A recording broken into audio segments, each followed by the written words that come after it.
And we are live, Friday Night Tech Talk, once again. Good evening, folks. Welcome to Friday Night Tech Talk. I'm Mobile Geezer, which you're aware of if you're watching on YouTube, but you also might be watching on one of my Facebook IDs, either George Hayes or Mobile Geezer.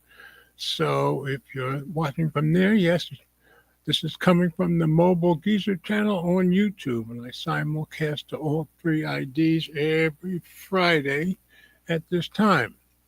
And if you're new here, we do this every Friday night at this time. I pick some tech articles out and go over them with you guys. You guys keep the conversation going in the comments, and I try to pick interesting articles that we can discuss that other tech heads like myself uh, might find interesting and that you probably haven't seen anywhere. Of course, if there's a big event like there was last week with the with Google with the Pixel, then of course I covered that also.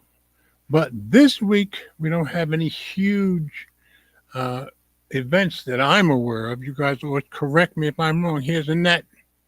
Hey, Annette, glad you're here. You're the first one in. Very happy to have you. Um, and we do have the Apple event being official, and I'll go over that in the second story. But like I said, if you're new here, please say hello in the comments. Let us know where you're watching from.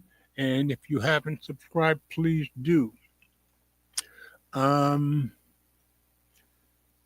as I do every week, I put the show notes on my webpage, and I'll give you guys a look at that. So if you want to follow along in the show notes, you can go straight to my webpage and do so. So I'm going to share screen now.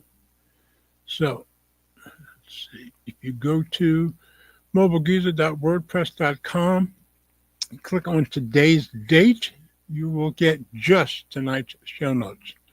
And here's Ellie. Celebrate, celebrate, celebrate by the Commodores. By the Commodores. That's right. Happy birthday. I'm trying to think celebrate, celebrate by the Commodores. Of course, I sang Celebrate many, many times by Kool and the Gang, but I don't know it by the Commodores. That's funny because the very first time that I ever saw the Commodores in person, who I had never heard of, they were the opening act for Stevie Wonder in a concert in Long Island. You can guess that was many, many years ago. Matter of fact, they had one hit song out, which was Brick House at the time. Oh, okay, yes, that's Celebrate. You mean Celebrate Good Times. Come on. Yes, that's true. I've sung that many, many times. So, happy birthday. And here's Eleanor. So we've got Annette, Ellie, and Eleanor right in a row. Three of the most faithful. Very happy. And Eleanor wishes everybody a happy, safe Labor Day. So, yes, I don't have to work until next, well, to work in my enterprise job until next Thursday. So I'm off until then. So, as I said, if you're new, all the show notes for the show are on my webpage. Click on today's date, you'll get all the notes. And while we're here,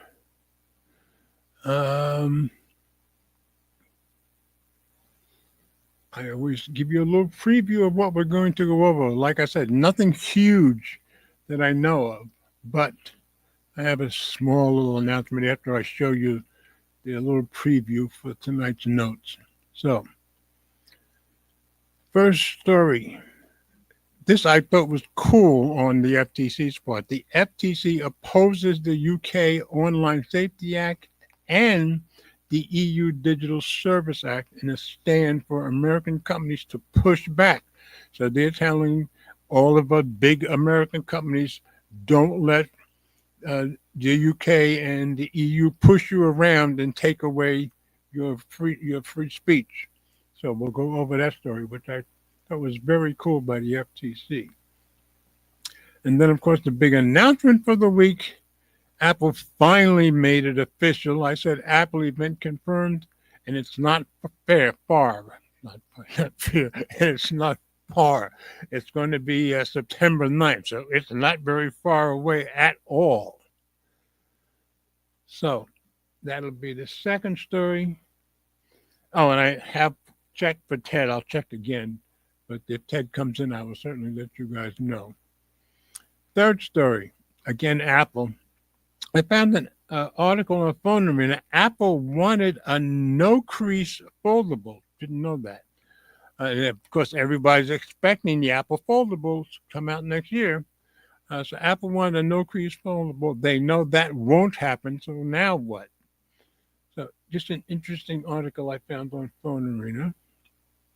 And then, again, a company standing up, Blue Sky, will block all traffic from Mississippi rather than comply with its age verification law. So another company standing up for itself, saying, we're not going to cave into your laws. If you don't want us in Mississippi, then we won't be there. So I give them credit for that.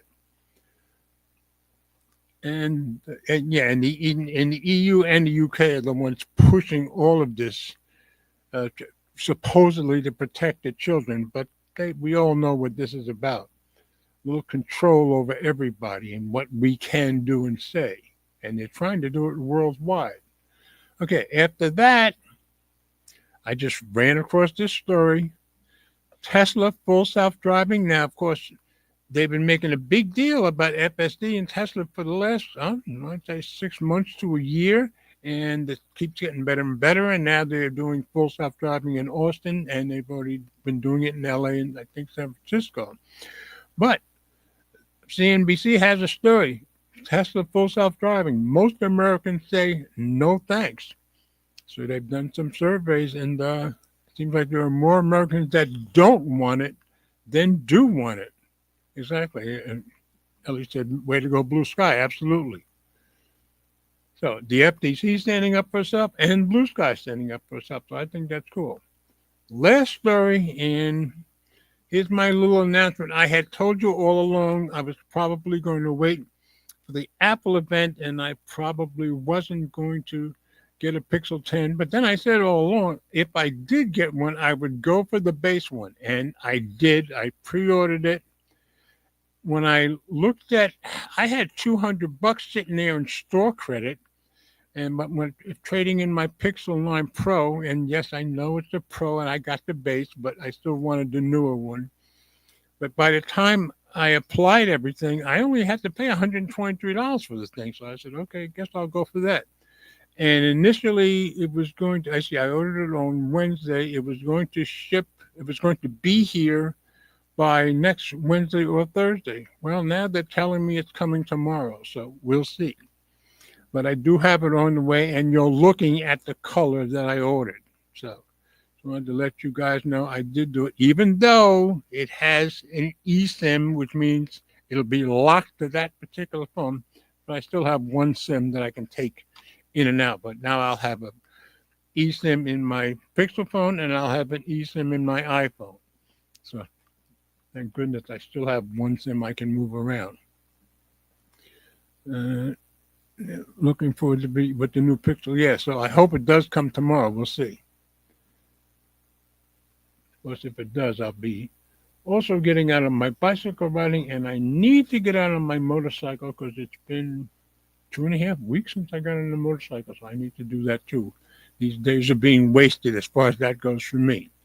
So those would be all the stories for tonight. And before I go back to the stories, let me go do just one more check, make sure Ted hasn't said anything.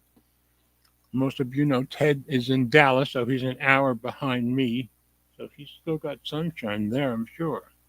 But nothing from him, so that often means he'll be in, so we'll see. Meanwhile, we'll go back to our stories. Of course, if it's me, it'll be a fairly quick night. And none of these stories are particularly long. The funny thing was, I think the longest story turned out to be the self-driving. But we'll see when we get there. All right, so back to our first story, and I'm very proud of our FTC for this.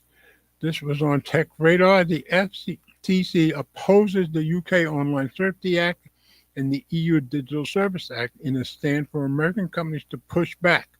So let's go check that out. Okay.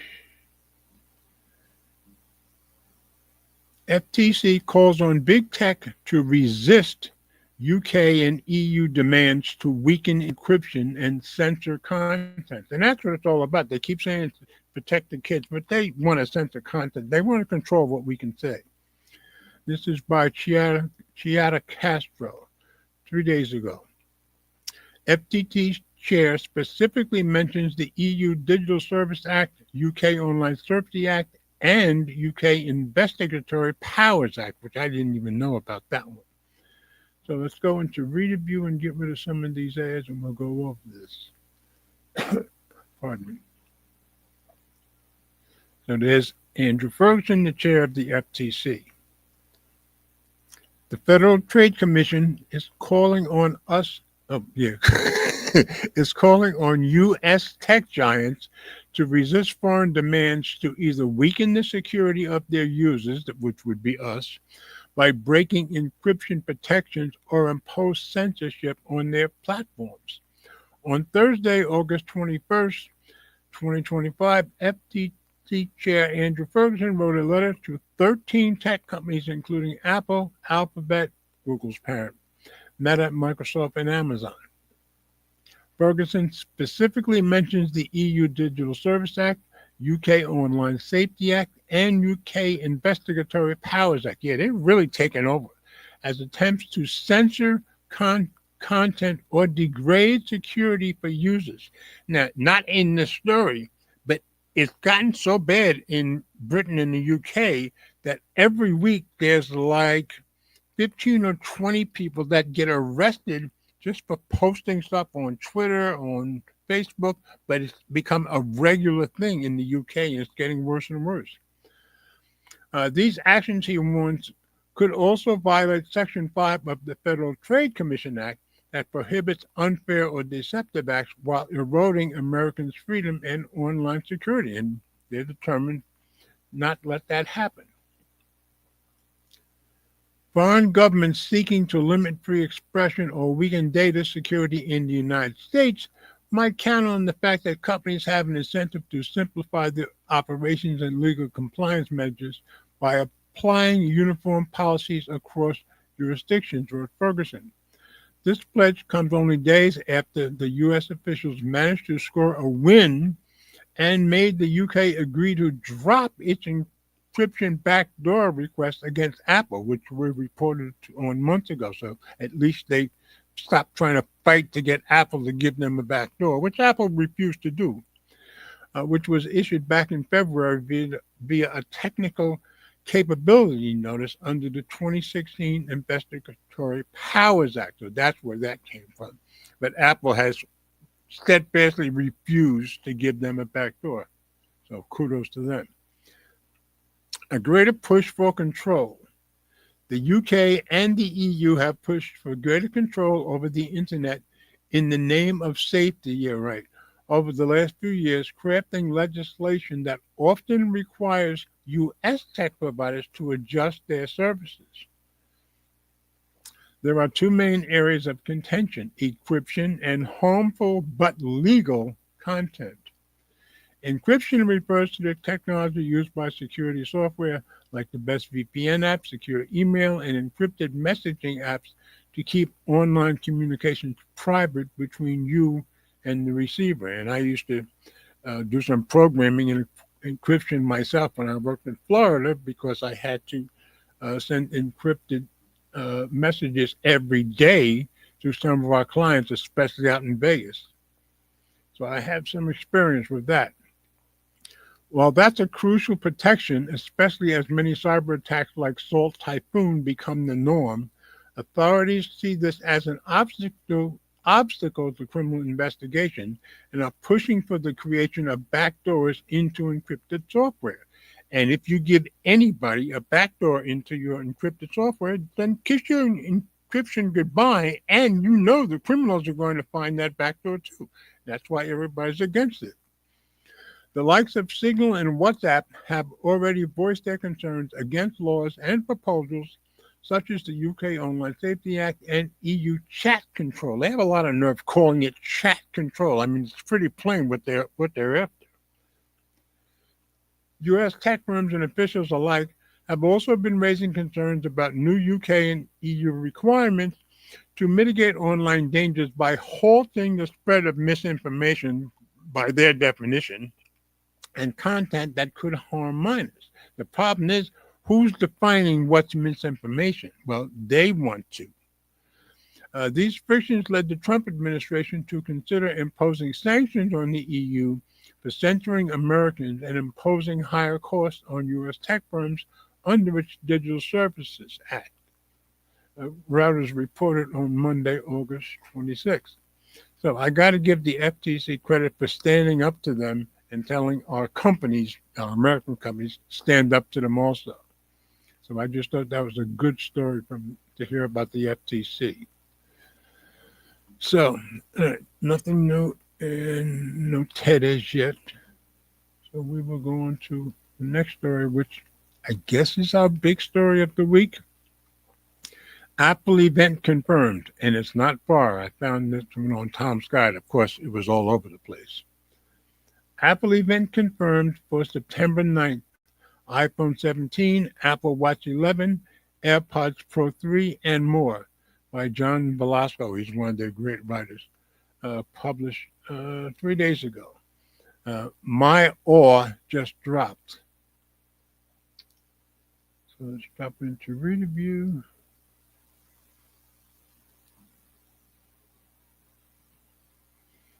It's official. Apple sent out invitations to its upcoming awe-dropping, that's what they're calling it, event next month, where we'll likely get an iPhone 17 reveal, among other things. It's taking place on Tuesday, September 9th. So we're only, a week and less than 2 weeks away.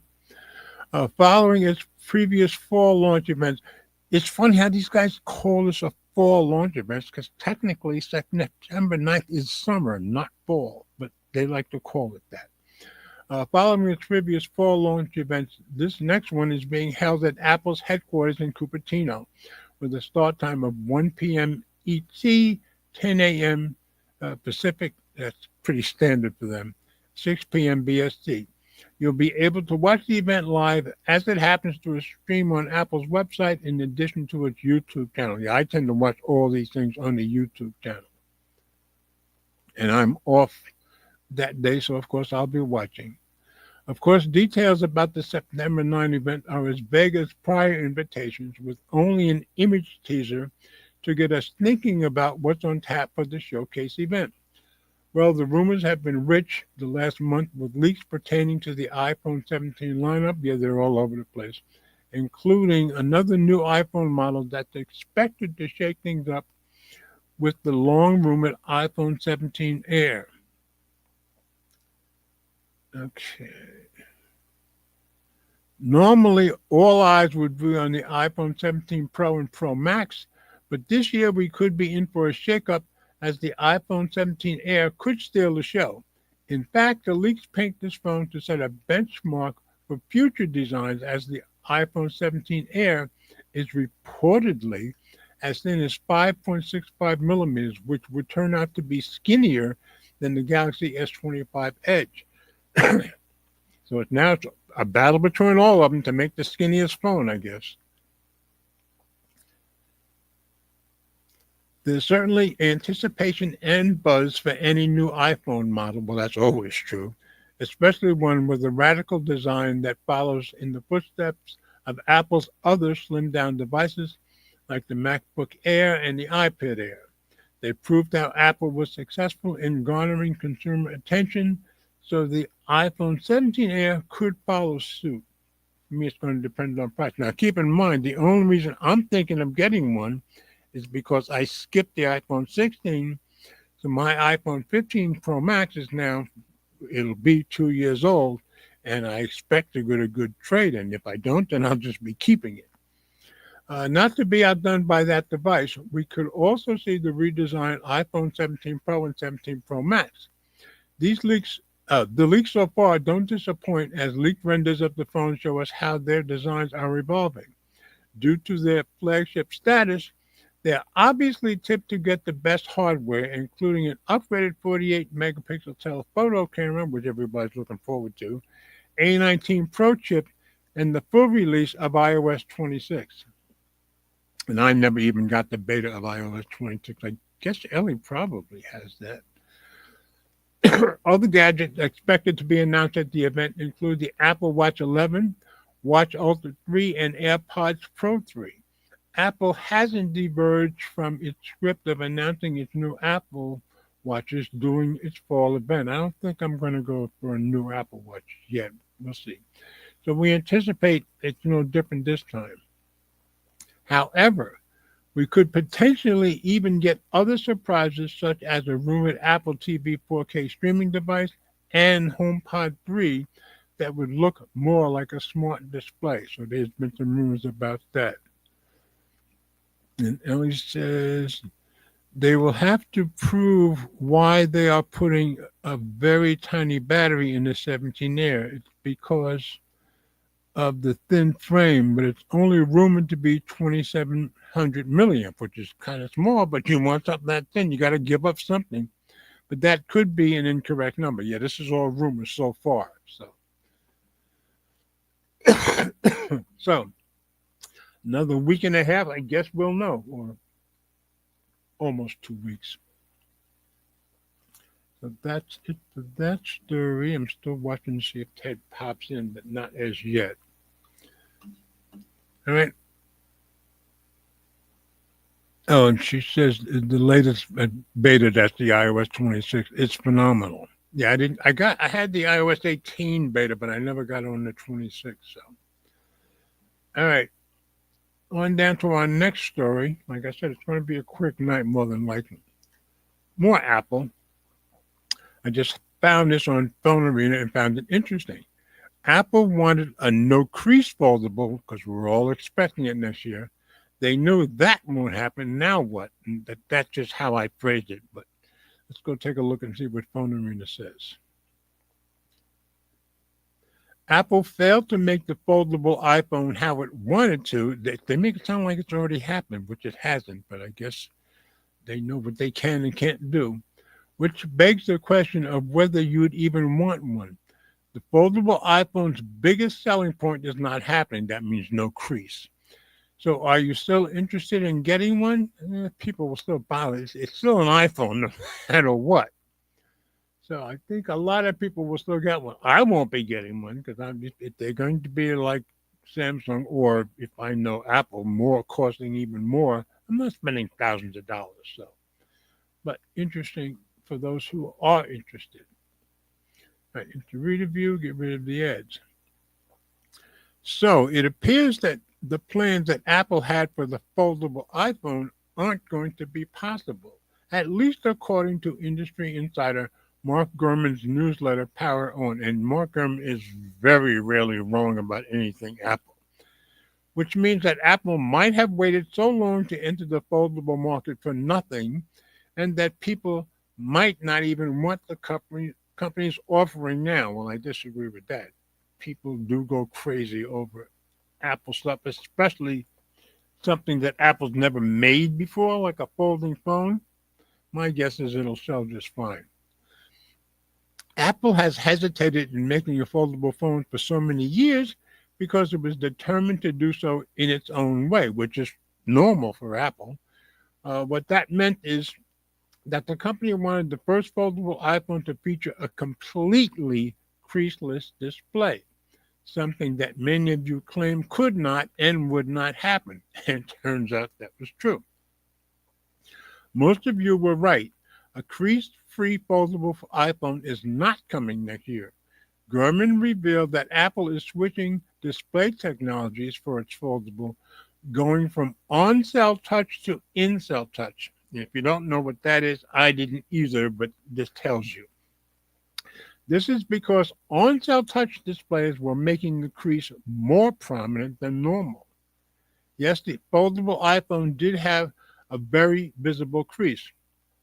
Apple's replacement, the in-cell touch, improves that to an extent, but does not completely eliminate the crease. I don't think anybody can do that. The technology is not there yet.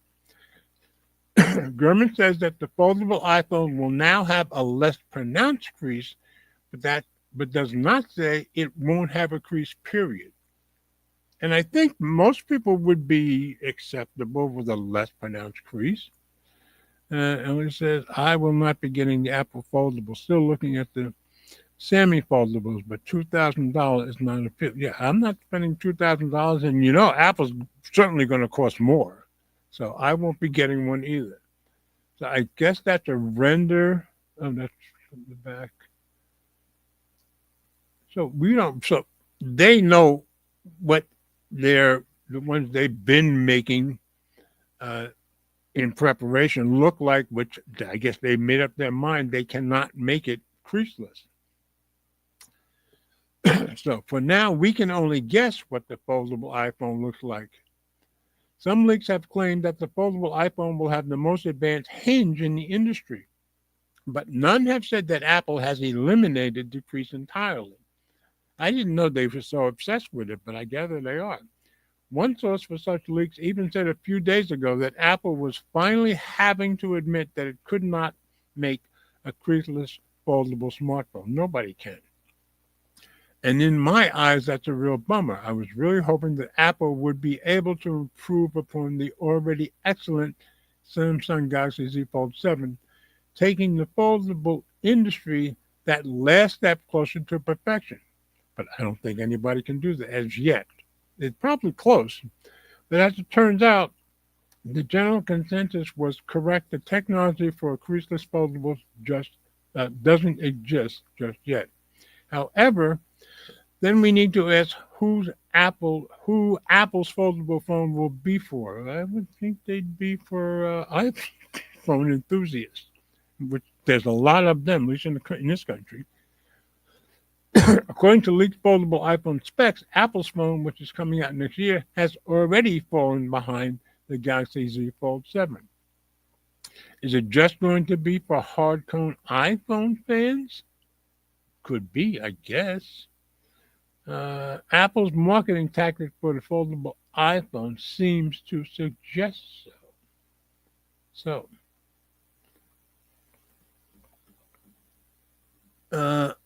He's making it sound like. Oh, I didn't even say this was written by Abdullah Asim, who writes a lot of the articles. But he's making it sound like nobody's going to buy it if it's not a creaseless foldable. I totally disagree.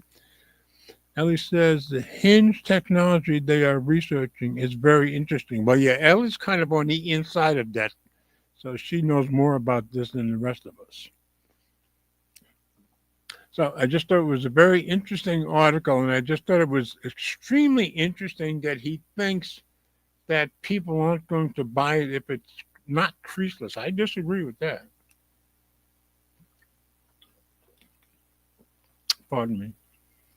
Just taking a look at this picture, this render of a picture, I think most people would be fine with that. That's not a terrible crease.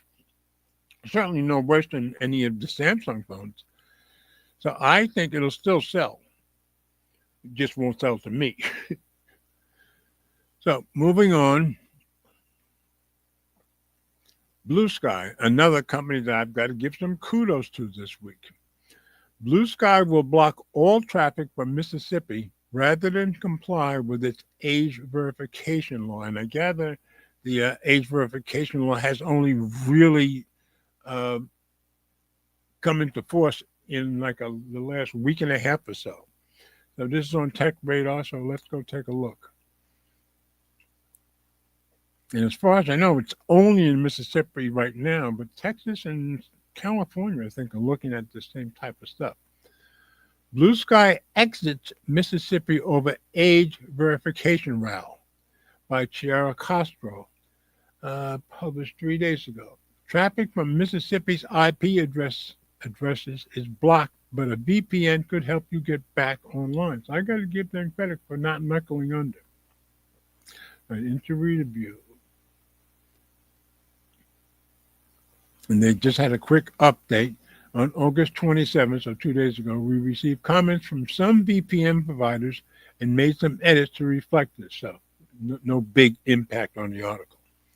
Blue Sky has decided to exit Mississippi in response to the new age verification law, which now requires social media platforms to verify the age of every user before granting them access. And as we go through this, you'll see why this is much harder than they're making it sound at the beginning.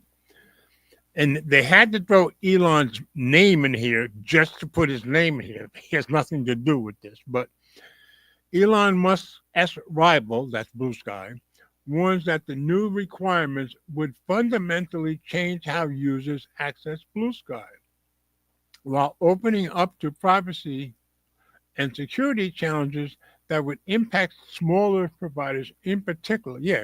This would cost smaller providers an arm and a leg and probably put them out of business. You'll see why in a few minutes. Therefore, starting Friday, August 22nd, a week ago, Blue Sky is blocking all traffic from Mississippi IP addresses.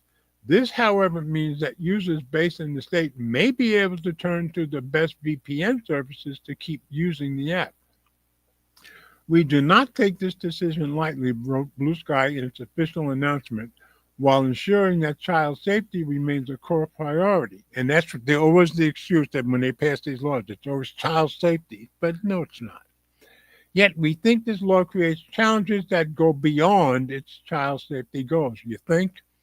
And creates significant barriers that limit free speech, and that's what it's about, and disproportionately harms smaller platforms and emerging technologies. And that's the big thing. The smaller platforms are going to get killed by this, and you'll see why in a few minutes. Being a decentralized platform, the block applies only to the Blue Sky app built on the AT protocol. Other apps and services may choose to respond differently, explains the provider.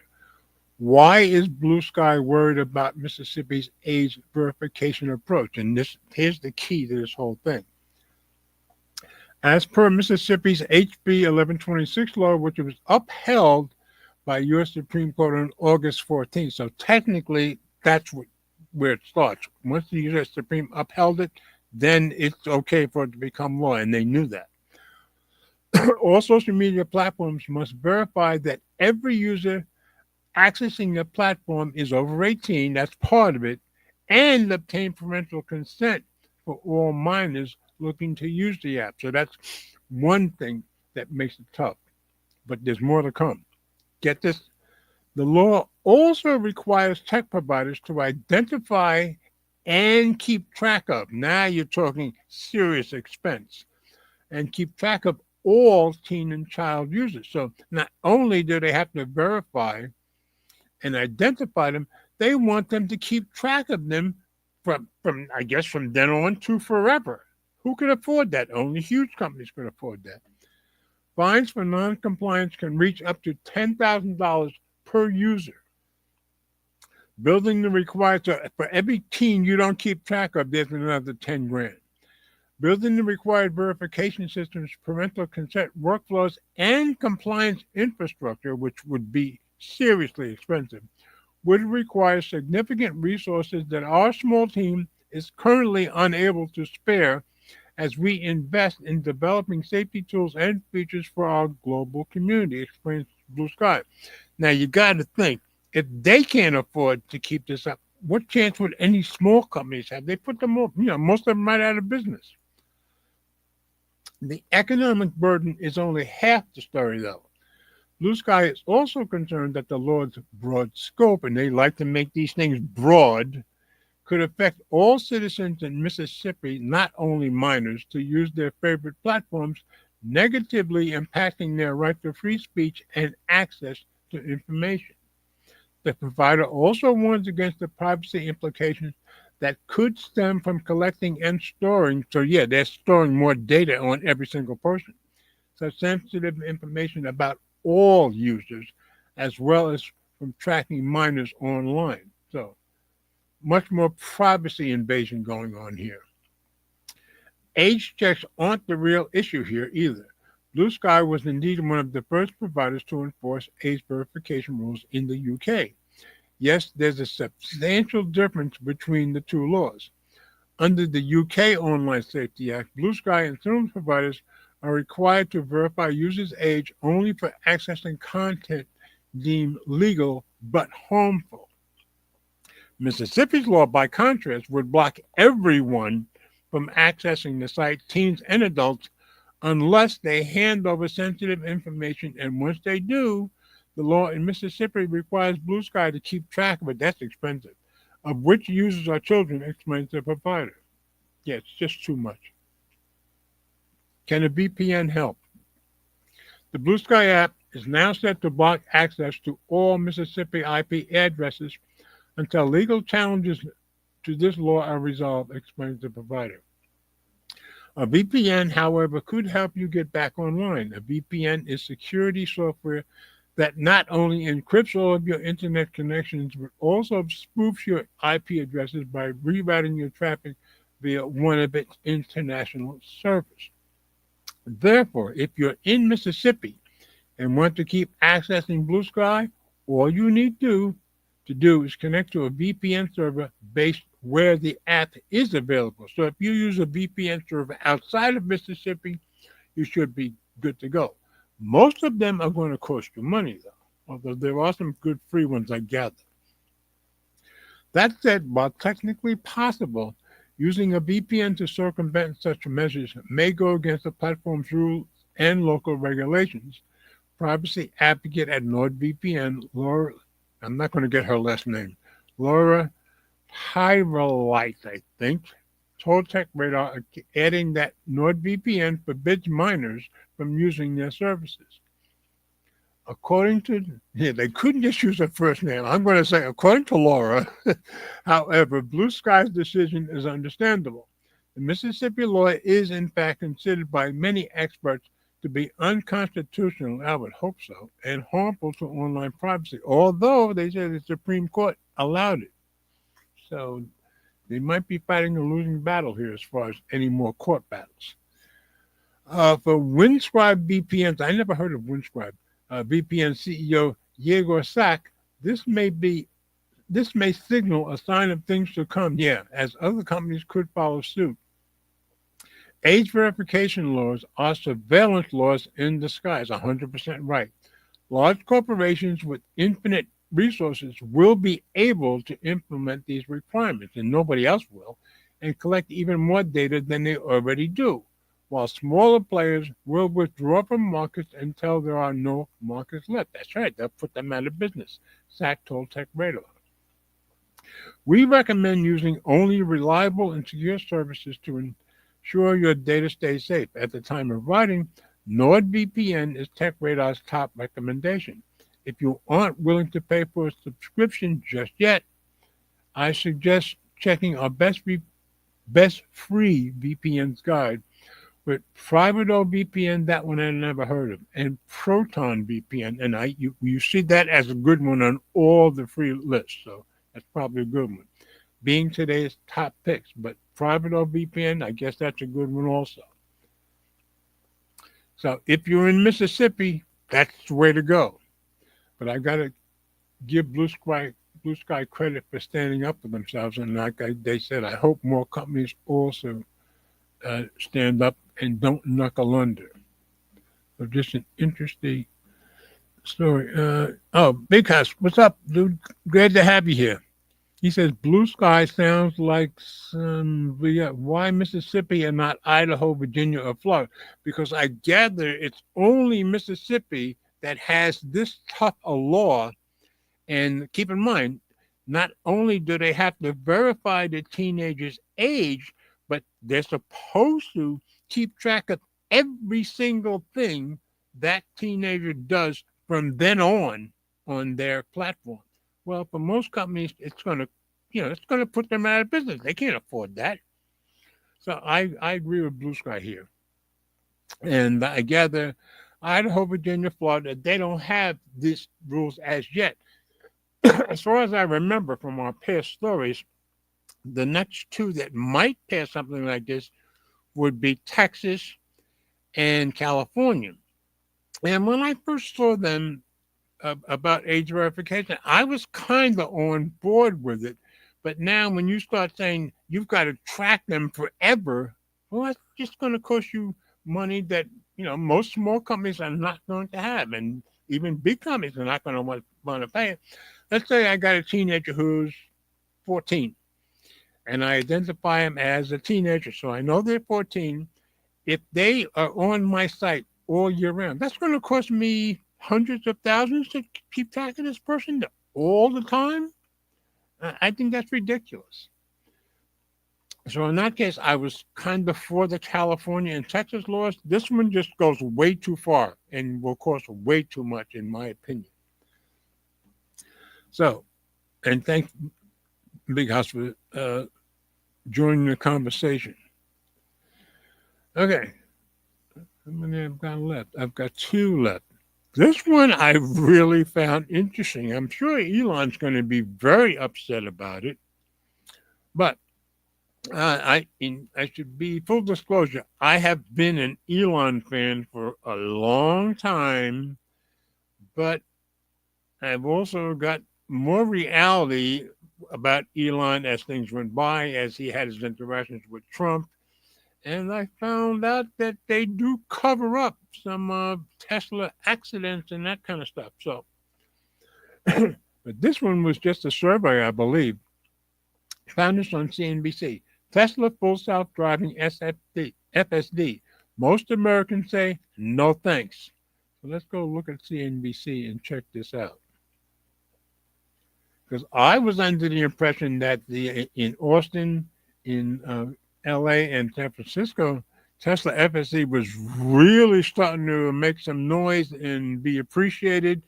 And if you follow some of the other sites that are Elon admirers, and they're also shareholders in Tesla, they're pretty excited about this. One of them, he was driving around in Austin the first day that it became available completely in the Austin area, and he did about an hour and a half video just driving around, letting it basically drive itself. He almost never had to touch the wheel.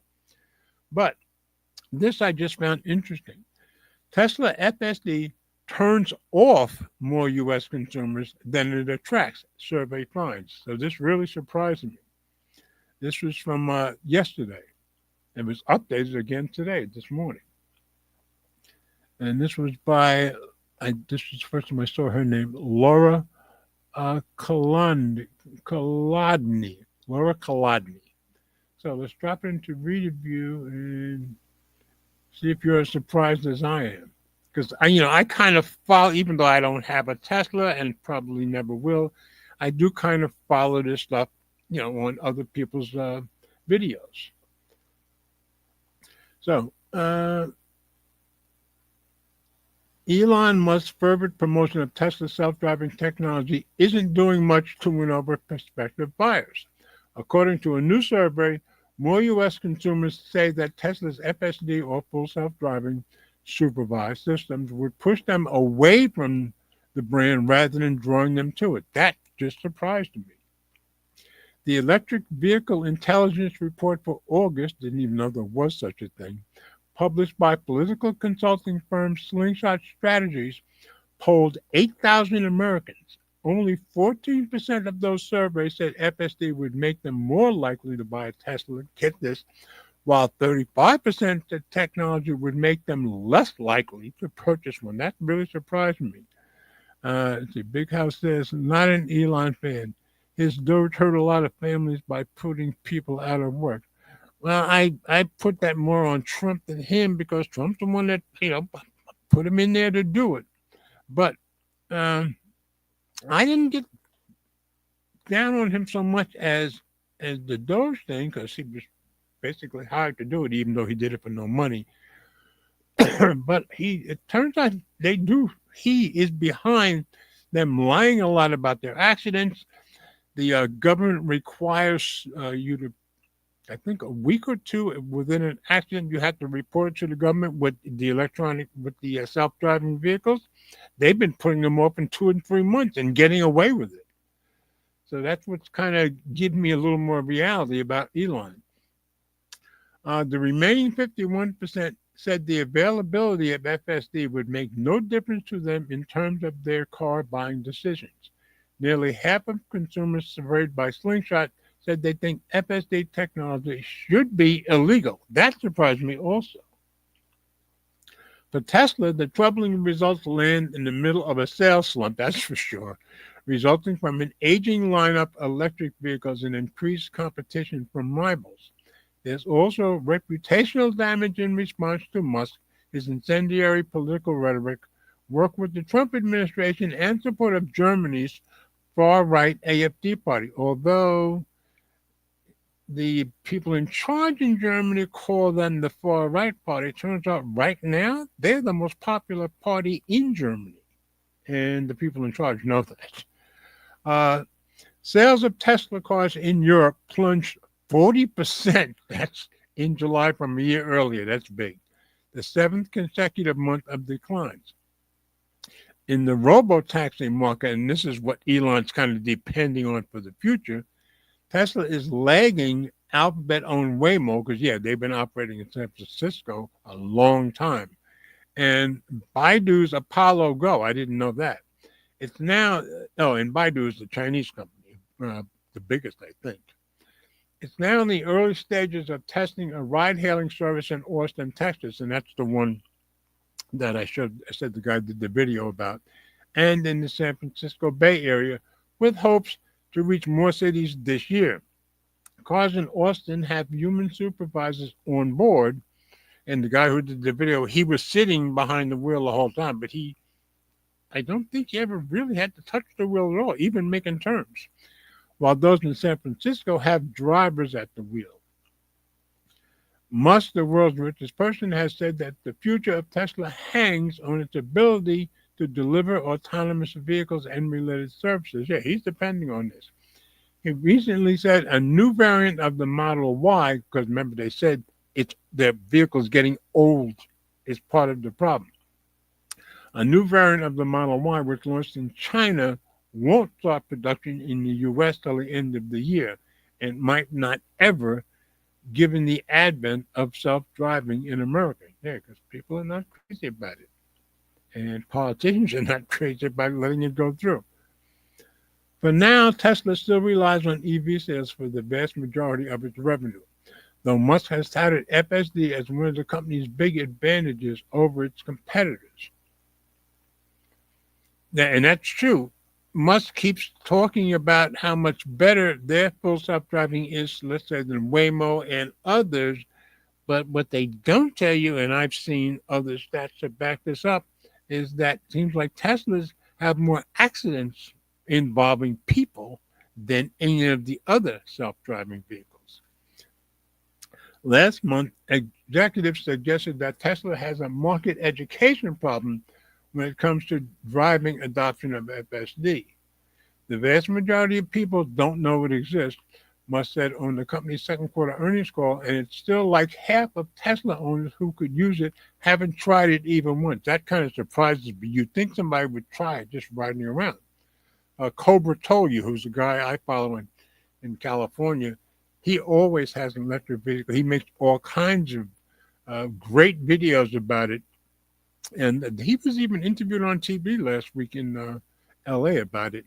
And he does really good videos. And he drives around. He did one last week with his Cybertruck. And he just kind of mostly let it drive around. He did touch the wheel a couple of times, though. But so there are people showing it. But I'm surprised that the majority of drivers don't even try it. Musk said he would start telling customers about FSD when they bring their cars in for service and would begin reaching out to drivers, sending them videos of how it works. Tesla CFO, I'm going to have a hard time with this one, Vaibhav Taneja, I think, said on the July earnings call that people who subscribe to the premium FSD, yeah, cost option, get something like a personal chauffeur for about $3.33 a day. The version of FSD supervised that Tesla sells today is available to owners for $99 per month on upfront purchase. And I believe Cobra, the guy I follow in California, I believe he pays the $99 per month. The system gives users a limited set of self-driving capabilities on residential and city streets. On Thursday, Tesla sent out a promotion offering 0% APR financing for customers ordering a new Model 3 by September 1st, as long as they had FSD supervised to their order or transfer it from their previously owned Tesla. Who is this? Oh, it's Will. Will, are you there? What's up, George? Hey, sir. How you Good doing? to, good to hear you. Are we going to get to see you? Nah, I'm at work. Oh, okay. Okay. Well, glad you popped in. I'm on my next to last story. Have you been following it all? No, nope. I just looked at Oh, the clock and I was like, let me see what's going on with George. oh yeah, yeah. I'm on a story that they did a survey and they of I think they said 8,000 people, and they found out that most people there are more people against Tesla self-driving, full self-driving, than there are people for it. So, and I've been talking about Cobra told you, and Big House says, yeah, Cobra is a good reviewer. And one thing, he's very honest about stuff. And I believe he's on his second or third Cybertruck. Yeah, he's on his second Cybertruck because his first one had problem after problem after problem. So why would you But buy Tesla, another one? no, no. Finally, Tesla, he went under the California lemon law, and Tesla gave him a new Cybertruck and took back the old one and gave him back all his money. So I got to give him credit. But he makes sure he lets people know about it. You know, Who was that? Cobra told you in Oh California. yeah, yeah. Yeah. I've been following him for a long time. He's very honest and very straight up. I was telling them last week. One of the TV stations in L.A. interviewed him about all the problems he had with his original Cybertruck. So just interesting. All right, so I'm going to go through the rest of this article. Um, Holding AV manufacturers responsible. Musk has said in post on X that FSD can operate in all conditions. I doubt that. Will save lives and maybe someday, and will be a life changing product for many people. He's also shared user generated videos showing Tesla owners using FSD without their hands on the wheel. And like I said, I follow some Tesla shareholders and Elon admirers who does show these kind of videos all the time, and they do a pretty good job. But the problem is when there's an accident, Tesla doesn't report it anywhere near in the time the government said they're supposed Mm-hmm. to. And I gather they're always the slowest to report their accidents. Yeah. However, in owner's manuals, Tesla lists many conditions in which FSD supervised may not be reliable and warns users to keep their hands on the steering wheel at all times. Now, supposedly, from the people who actually own Teslas and are admirers, they don't have to do that. And I've seen them keep their hands off the wheel for like an hour and a half, uh, and be ready to take over steering or braking. Eleanor says, Miss seeing you, Will. I hope everything's going well. So, Yeah, I'm good. You okay, know. cool. Other than working yourself to death, like we all know you always do. Yeah, you know. Exactly. All right. Among the subset of survey respondents actively looking to buy a fully electric vehicle, get this, only 20% said they were more likely to buy a Tesla because of FSD, while 33% said they were less likely. So there are more people that dislike full self driving than like it. Evan Roth Smith, Slingshot's head of research, said a lack of clarity and honesty, that's part of it, in the company's marketing could be a factor. Most consumers polled by the firm want clear and strong regulations in the U.S. governing autonomous vehicles, whether they're fully or partially automated. There is strong support for holding AV manufacturers responsible for accidents and requiring stricter regulatory and advertising guardrails around features such as FSD, the Slingshot report said. I agree with that. Smith said the data shows that beyond its FSD woes, Tesla has the worst reputation of any EV maker in the US. And from the videos I've seen, that's probably true. The drop in the company's brand reputation this year is remarkable. He said, adding that recent product liability lawsuits and verdicts may be playing a role. In early August, a jury found Tesla partially liable for a fatal crash where the driver was relying on its autopilot system, so somebody died. Tesla, which plans to appeal the decision, must pay around $243 million in damages to victims and the survivors. So somebody died and somebody survived. In the past 2 months, the number of consumers who view Tesla cars as unsafe has increased from 36 from 34. So people are seeing it as less safe as time goes on, or more people are seeing it as less safe. The Slingshot report found while those viewing Tesla as very safe fell to 13 from 17%. So that's bad. Pardon me. Honda, Toyota, and Chevrolet were seen as the safest among the greatest number of respondents. Tesla didn't respond to a request for comment. I gather they almost never do. Slingshot said it sent the survey results to the company, but also didn't hear back from the automaker. Well, that's not going to happen unless Elon says so. Tesla may find that owners in other markets embrace its brand and FSD with greater enthusiasm. I don't know. The company just started offering FSD supervised in Australia this week. So I haven't seen anything about that. It's the first I've known about that. So just thought it surprised me. It seems like there are more people who don't like FSD and won't buy it than there are people who will. So let me get a quick drink. Let's see. Big House says, I wonder why I love seeing the stock plunge. Well, yeah, Big House is definitely not an Elon fan. So I've become less of an Elon fan throughout this year, more so than I ever have before. But I guess I'm probably still 50-50. The part of it is because when you talk to people who know what Elon is like in the factory or in SpaceX, his brilliance, his genius is undeniable. And they say he's always like 10 steps ahead of everybody else. But that's the part that I really admire. But I don't admire you not reporting accidents where your cars are killing people. Okay. Coming on to that's right. You're not able to read one, right? Yeah, I can't read. Okay. All right. I'm down to my last story. Oh, and I let them know. I've been saying for a couple of weeks that I was probably going to wait for the Apple event and see if I want to trade in my iPhone 15 Pro Max because I skipped the 16. But I finally broke down, and Wednesday I did pre-order the Pixel 10, just the base Pixel 10, because I looked at my trade-in for my Pixel 9 Pro. I looked at the fact that I didn't realize I had $200 in store credits sitting there. So by the time, and they shipped it Wednesday. It was supposed to come next Wednesday or Thursday. Well, it looks like it's going to come tomorrow.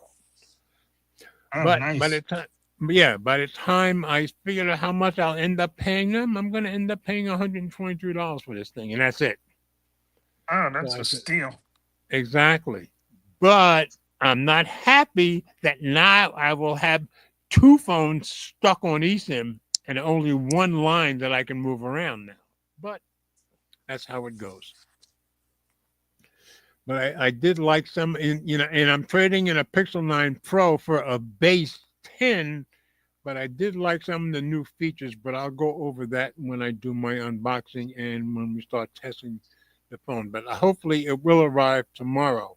And supposedly Thinborn they had just sent me a letter, email today about what I want one, and I had been messaging them on X the other day, so I thought they had already sent out a case for it. So I'm going to have to try to figure that out. But either way, Okay. I should have it, I think, tomorrow, certainly by next week. So I'm kind of excited about that. And I have to say, as much as I liked my Pixel 9 Pro, and I know, Will, you had the Pixel 9 Pro also. Yeah. I never, the Pixel 9 Pro, as good as the phone as what, it never gave me the excitement that my past Pixels have given me, like my Pixel 7. So I'm thinking I'm probably going to get that back with the Pixel 10, but I never quite figured out why I didn't get the excitement with the 9 Pro. Did you get any kind of I excitement with mean, it? it was a Pixel. Now there's not, there's not really much to get excited about by any phone now. Do you think? Well, I think If with the it's not new, what I folding or think with the flipping or well, I think with the Pixel 10s, it was. Oh yeah, and I forgot to show them. Let me stop screen from. I forgot to show them. I like to show them what phones I took to work with me today. So, iPhone 13, iPhone 13. Wow, OnePlus 13, and the other one was my Samsung Z Flip 7 FE. so what And made you go with the Pixel, George? the fact that I realized it was going to cost me next to nothing to pick it up, and I do like some of the new features with the camera and some of the AI features. That's pretty much what sold me on it. But like I said, the main thing was the price. It wasn't going to cost me much.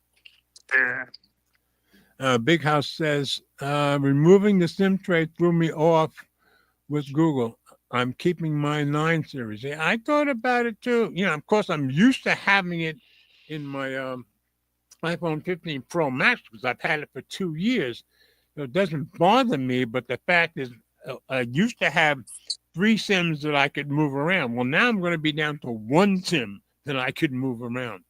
Oh, and the reason I told everybody when I got it, because I didn't want to spend the extra $200 for the 7 when I could get the 7 FE for 200. Yes, and yes, it is based on the 6 from last year, and it still does have that, but that little bit of missing screen is not going. Doesn't bother me even in the slightest. Hey, we got Will. There's a picture of Will. Good to see you, brother. Is that your office at work that you're in? Can you hear us? I'm thinking he can't I hear can us. hear you, George. I can hear you. Oh, I don't okay. have I don't have an office, but yeah, this is where I usually sit at. Because you've been there a long time, right? No, this job is new. I've only been here for a little more than a year. Oh, okay. Okay. Yeah, I always think of myself as a workaholic, but you've got me beat by a mile. Yeah. Yeah. Oh, So and I big don't. ass Did you see any reviews? of what the Pixel 10? Yeah. Yeah, I've seen tons of them. I've been watching when I'm riding around on Fridays when we're going from one enterprise place to another, either picking up cars or dropping off. Half the time I'm sitting in the back being driven, so I'm always watching stuff. So I probably saw 3 or 4 reviews of the Pixel 10 in the last day and a half. I'm sure. So what they saying? Video is still trash. That's the biggest thing seems to be. Yeah, I didn't have a big problem with the Pixel 9 Pro video, but yeah, they're not still. Everybody is saying it's still not as good as the iPhone. Hello. Hi, is this Will? Yes. Who's calling? Hi, Will. This is Ivy, and I'm calling from Imperial Mullica Hills. All right, I'm going to mute his mic while he's on the phone. Okay, Big House. Yeah, because I wanted the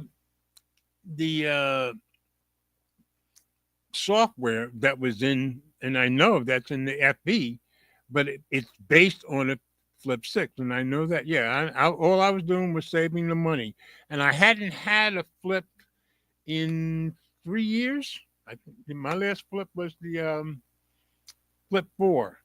So I was just excited just to get one, even with the less screen, with that little bit of less screen, like which I said doesn't bother me in the slightest. So I've been very, very happy with this phone. So basically, I'm saving money. And when I even thought about the Pixel, I knew it was going to be the same thing for me. So let's see. Completely oriented. No. Okay, he's still working. So hopefully he'll let me know when I can unmute him. All right, I'm going to go back and do my last story. So we'll share screen once more. And this is my last story for tonight. But it sure was great to have Will in here, even while he's at work.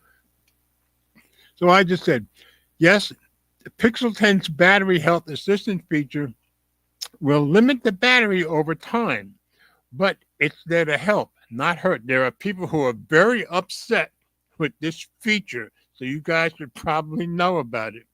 So this one was on Tech Radar, and I've seen 2 other videos already where people are really pissed about this feature in the Pixel 10s. It doesn't bother me, but he makes his point. The Google Pixel 10 has a controversial battery feature you can't turn off, but it's not a deal breaker. Here's why. And it's by Jaime Richards. That's the first time I've seen his name. A highly charged issue, and I can tell you from the 2 videos that I've seen that really didn't like it is very true. Okay, he's still working.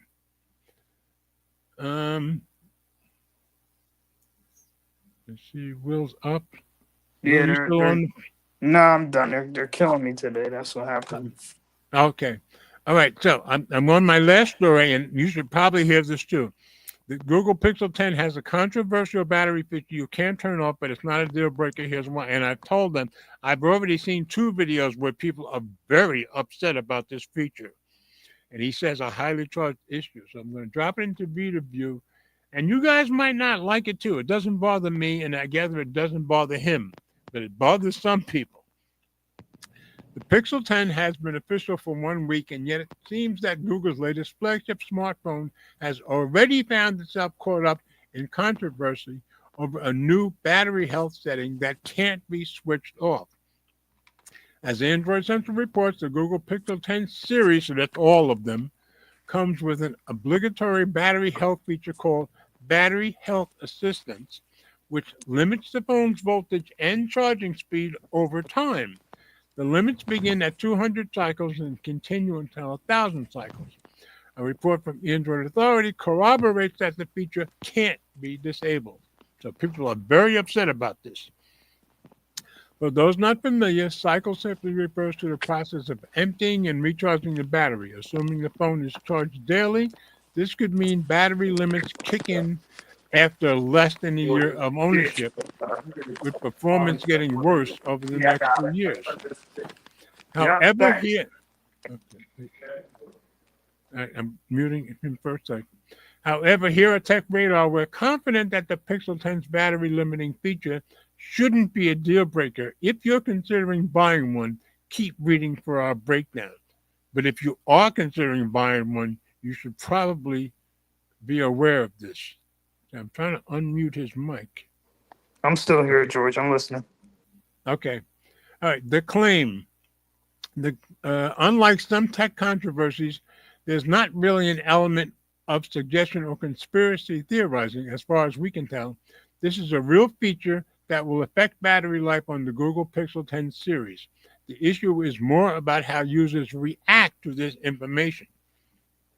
Naturally, a feature that outright worsens your phone's performance isn't guaranteed to be popular, and Pixel fans have reacted in kind. In one Reddit thread, user Tony Segu, I guess, wrote, regarding this imposition from Google, if they don't back down, for my part next year, I'm going to Samsung or even Apple. User Go Sangs was less diplomatic, commenting, Google really hates its customers. So, like I said, people are pretty upset about it. It seems that some online commentators are taking this battery limit feature as a reason to avoid the Google Pixel 10, We've contacted Google for comment, but haven't heard back yet. It's also true that Google Pixel phones have a checkered history when it comes to batteries. That's true.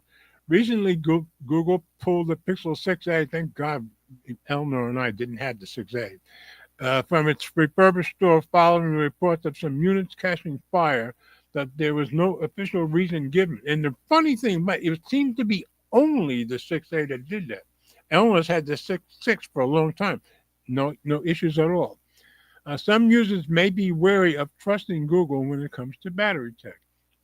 The reality, more tech users know by now that batteries, even rechargeable ones, are ultimately consumable components, or at least that they degrade over time. Even the best Google Pixel phones have previously had issues with battery life, that's true, and even battery safety, so it's perhaps unsurprising that Google has taken such a hard line. So they're trying to keep them safe, I guess.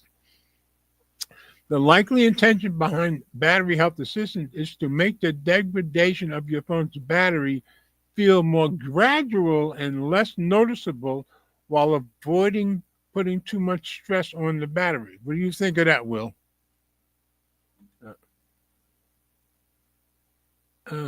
Wait, did you mute yourself or did I? Let's see. Can I unmute you? No, I guess you muted yourself. All right, let's try to see what George. he thought of. Oh yeah, go ahead. George. Okay, so when does this feature kick on again? I'm confused. Oh, it's on Is it- all the time. You cannot. No, I'm saying turn how it many off. cycles is it? Oh, Because they said something about it's a certain number of cycles yeah. before. Back up the top. Let's see. Near the top. Let's see. Oh yeah. The limits begin at 200 cycles and Oh continue yeah, I until think that's 1,000 too cycles. low. I think that's Yeah, too low. I thought that was low too. because So look, my iPhone, right? I got an iPhone 16 Pro Max, and I haven't even Okay. had this phone for a year. It's probably only been a couple months. Let me see. Right. And I've got, hold on, I have a lot of cycles already. Let me see. That's crazy. Well, they're trying to help, I Um, guess. yeah, but I've got 100 cycles already. Like it hasn't even been 6 months. I've had this Yeah, phone well, maybe yeah. 3 months. They were Like, saying they expected that you'll hit that 1,000 in a year or less. no, but I thought you said it's 200 cycles. You said 200 cycles is when the feature kicks on, like when it When it starts doing, it when it starts starts at limiting, right? 200, yeah, it starts at 200 and it'll keep it up until 1,000. Yeah, see, I don't like that. So then what? It charges slower, right? It's going to charge slower as time goes by. That's true. So they're trying to. I think they're just trying to keep it safer. But like he says here, it doesn't bother him, but it certainly bothers some people. I have seen at least two videos where guys were very upset by it. One in Europe and one in America. Yeah. Let's see. Okay, if all goes to plan, this should make for a smoother and more sustainable experience in the long term. Remember, there's no avoiding battery degradation with use. This is something that will happen anyway. However, Google does have some catching up to do when it comes to phone users trusting its battery tech. So perhaps the option to disable battery health assistance would have been a smart inclusion. Yeah, they should have allowed us to turn it off. Still, there's no need to panic over this sort of technology. The best phone now gets years of post-launch support, so limiting hardware for the sake of longevity does make some sense. Whether you find that a reasonable trade-off is, of course, up to you.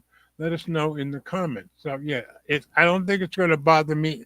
But see, you use your phone every day, Will. I never use the same phone more than 2 or 3 days in a row.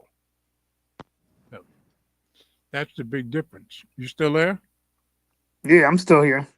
Okay, so yeah, because you use your phones every day, you're going to go through cycles a lot quicker than I will. Like I said, I never use the same phone more than 2 or 3 days in a row. Like today was my third. Today was my third day on the iPhone 13. Tomorrow, I will be changing it because I said iPhone 13, my OnePlus 13. And remember, my carriers are based on my watch. Well, I've had the OnePlus Watch 3, and it has lasted 3 days. Tomorrow I'll be changing watches, which means I'll be changing phone. Tomorrow I'll be going to my Apple Watch, which means I'll be going to my 15 Pro Max. And my secondary phone will probably still be the Flip 7 FE. So that's all I've got for today. So you work what, all night, So Will? no, I get off at 11. I didn't pull the trigger on nothing, George. I'm going back and forth with this Yeah. Pixel. I'm going back and forth, I wasn't going to, but once I realized it was going to cost me next to nothing, I said, well, I guess I might as well. Yeah, well, I get it. I'm not getting it cheap like you. Oh, you're not? Oh, okay. No, Yeah. it's that's not. because- I ain't got Yeah. all them credits and all that stuff. well, you well, had. see, I had the Pixel 9 Pro to trade in. And then when I realized I had $200 in store credit, and I'm like, oh, I'm doing pretty good here. So that's what made me do it, you know. And when I looked at my final total, well, it was $122 and change. So Yeah, you're doing real good. exactly, I'm doing almost as good as you used to do. Yeah. You know, a couple times I got some good deals. But you got a free one once, right? Yeah, that one time I got a free phone. Remember that? Exactly.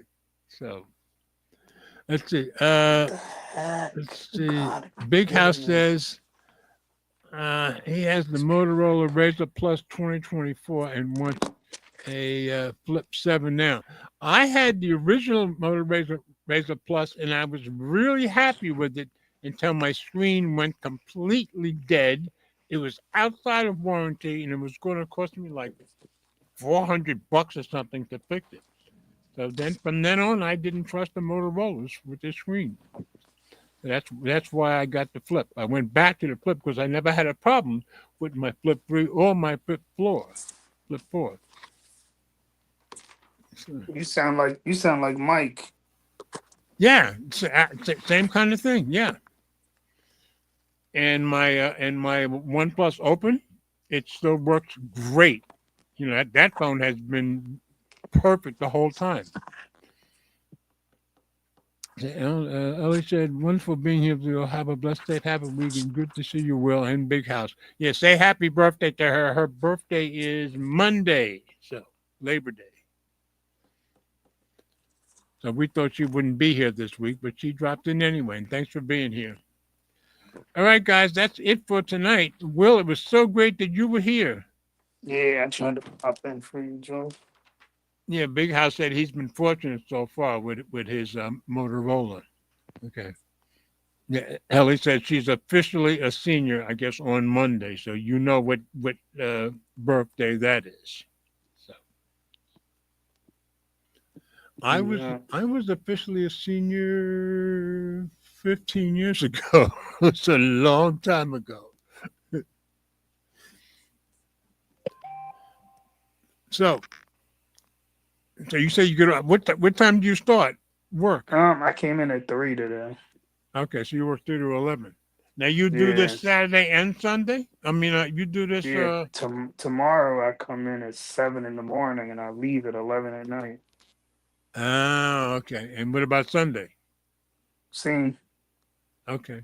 I knew there was some time that you worked like the whole weekend. That's it. Okay. Yeah. So you're still basically working 2 full-time jobs. Yeah. Still crazy. Okay. Hey, hopefully your family appreciates it. You know. Yeah, something. All right. Big House says have a great weekend. You have a great weekend too. Great having you in here, brother. Always glad to have you with your comments. And I'm very happy you're doing so well with the Motorola. But yeah, I think you'd be very happy with the regular 7 because you'd be a step above me, and everybody seems to be very happy with that phone. So okay. Big House didn't know about you. He said, wow, those are heavy hours. He's been doing this, what, 2 or 3 years already or more? Well, these many hours. For me, the two This is my jobs? third year. This is my third Third year. year. Okay, I knew you've been doing it a long time. Of course, it did take you to the Philippines for a nice long vacation last year, right? No, I went to the Philippines a while ago. That wasn't a Oh, nice so vacation. yeah, It you. wasn't a nice vacation, but I went. Oh, I thought you had a good time. No, I didn't like it. Oh, I thought Not you at had a all. good. I only went Well, because the my main. mother-in-law passed. That was I all. thought. I wasn't. It wasn't a. Well, the main thing was You know. for your wife's family to meet the grandkids too, right? Well, yeah, they all seen them already. They come Oh, here okay, okay. enough. They come here enough. Okay, here's Brian. Me and Brian. Brian, we've had some pretty good discussions. Missed you, but of course you're Mr. Faithful, being as you always are, which you are much appreciated, sir. Anyway, so it was glad to have Will in here with us. And yes, Big House, yeah, keep praying for Will because this man works incredible hours. So, but we still love him dearly. All right. If I get a pixel or something, George, I'll pop in on one of these Fridays. Let you know what I think. Sounds good. Now, of course, now remember, folks, if Will gets a pixel, you got to catch him while he has it because he never seems to have it for more than about a week or two. So keep that in mind. I Now, try Will it does real have a quick and then I'm over it. Yeah, exactly. All right. yeah. Well, I hope you do, and I will certainly be letting you guys know if mine shows up tomorrow or sometime before next Friday. You should have at least some kind of unboxing, and probably me discussing the phone, and then we'll start doing our testing. So glad Will came in. Glad you guys were all here. I hope everybody has a very blessed weekend. And let's see. Big House says, if Will gets a pixel, I would be shocked. Well, he's done that many times. It's just that the The only last, one that I kind of skipped the last couple. yeah. Well, you did have a Pixel 9 Pro, just like Yeah, I me, so did you have a didn't skip 9 that for a one. little bit. Yeah, Yeah. yeah. So the thing is, he's got this reputation for never keeping them for more than a week or two, but he does Yeah, try them out. you I know. got to give him credit for that. iMessage is a terrible thing. Yeah, exactly. He does that to people. Yeah, Brian says he gets one, then he returns it. See, Brian knows. Yeah, iMessage makes you just, you wanna. Oh man, Brian, I gotta talk to you. We gotta talk about that thing with Rampage's son. Hold on, let me see. Dag, I don't even have Oh, Telegram no more. even I've seen some. Oh, you know what? I heard on Jason Whitlock's show. Ah, I that heard all thing was about that. crazy. Yes, it was. Yes, it was. That was insane. Yeah, I didn't know nothing about it until I happened to catch Jason Whitlock, and they talked about it for like I don't know, half hour, 45 minutes on his show the other day. You know. Oh, where did my chat go? Come on. There we go. How you found it? Yeah, I see it now. Well, I mean, I saw the video, and it's like Brian, are you still some. on Telegram? Yeah, that video was insane. Well, some people think he should be charged. He should be going to prison for trying to kill somebody. I mean, if you think about it, how could you say he shouldn't? That was crazy. No, I couldn't disagree. I mean, the way if they hadn't been there to pull him off, he probably would have killed the guy. Yeah, that was He says he's that was still on like Telegram. okay. That was like a movie. Yeah, it was. It was like something. It was like you didn't expect it to be real, but it was real. Yeah, that was crazy. Yep. So anyway, yeah, I had never heard of him. I gather his father was famous, and then his father was famous. Yeah, and then they showed a video where he was saying, "Well, I'm not rich. My father's rich. That doesn't mean I'm rich." And he sounded very jealous, and just he sounded like he got some serious problems. Yeah. Yeah, he All right, so definitely does. Brian, I guess will be talking to you on Telegram. Yeah, I'm about to. It's like Brian says, it's like he got the thumbs down from the Roman. Yeah, that's exactly what it was like. Because thank God there were people jumping in that ring to pull him off the guy, because he'd probably be in jail for murder right now. Yeah, he was on his way. Yeah, exactly. All right, guys. I'm glad you're all here. Now, because of this little discussion we had, I'm glad I end every show with I hope you guys have a blessed week. I hope you have a blessed Labor Day. And I always say, let's all remember we all do better when we love each other. And I'm going to go out with the song that I've been going out with. So, come on, people now. Smile on your brother. Everybody get together. Try to love one another right now. Good night, folks. See you next week.